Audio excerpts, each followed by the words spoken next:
आजादी के अमृत महोत्सव का लक्ष्य स्वतंत्रता संग्राम से जुड़ी वीरता की अनसुनी कहानियां और अनसुने वीर नायकों की कथा को उजागर करना और उनके आदर्शों को अपने जीवन में आत्मसात करना है। ये शौर्य गाथा देश में सदियों से घुले मिले कई जनजातियों में से प्रमुख भील जनजाति और उनके बीच स्वराज का बीज बोने वाले और उन्हें नई पहचान दिलाने वाले महानायक गोविंद गुरु की है।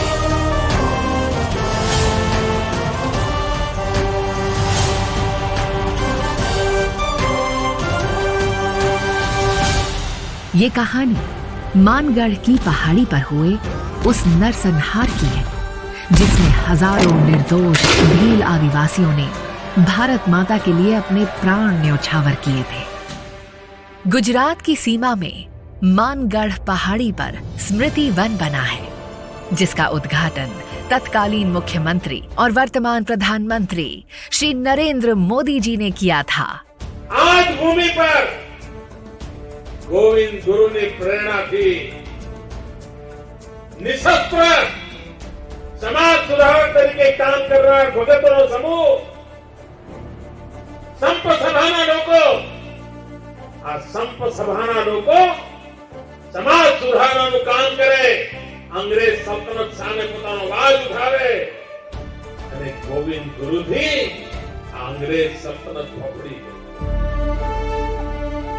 गोविंद गुरु का जन्म 20 दिसंबर 1858 को राजस्थान के डूंगरपुर के बंसिया गांव में हुआ था। उनके नेतृत्व में भीलों का भगत आंदोलन शुरू हुआ था। जब गोविंद गुरु केवल 20 वर्ष के थे उसी समय उन्होंने स्वामी दयानंद सरस्वती के आदर्शों से प्रेरणा ली और 1883 में संप सभा की स्थापना की और इसका आयोजन और प्रसार करना शुरू किया। संप सभा का उद्देश्य भीलों को अंग्रेजों से निडर होकर लड़ने के लिए जागृत करना, गांव-गांव में शिक्षा के लिए पाठशाला का निर्माण करना, बच्चों में संस्कृति की समझ को प्रोत्साहित करना, बड़ों को सनातन धर्म के अनुसरण की प्रेरणा देना, सिर्फ स्वदेशी वस्तु के उपयोग पर जोर देना और शराब और मांस के सेवन को बंद करना था।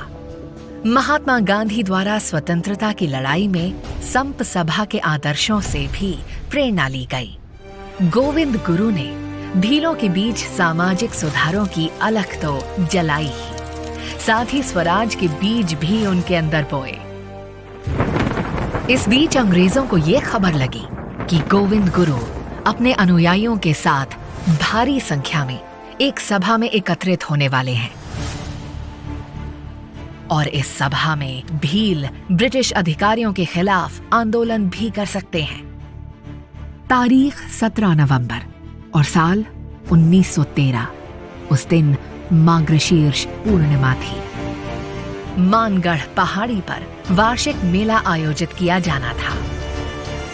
भील बड़ी संख्या में मानगढ़ और अन्य जगहों पर इकट्ठा होने लगे थे। उस बढ़ती भीड़ ने ब्रिटिश हुकूमत की रातों की नींद उड़ा दी।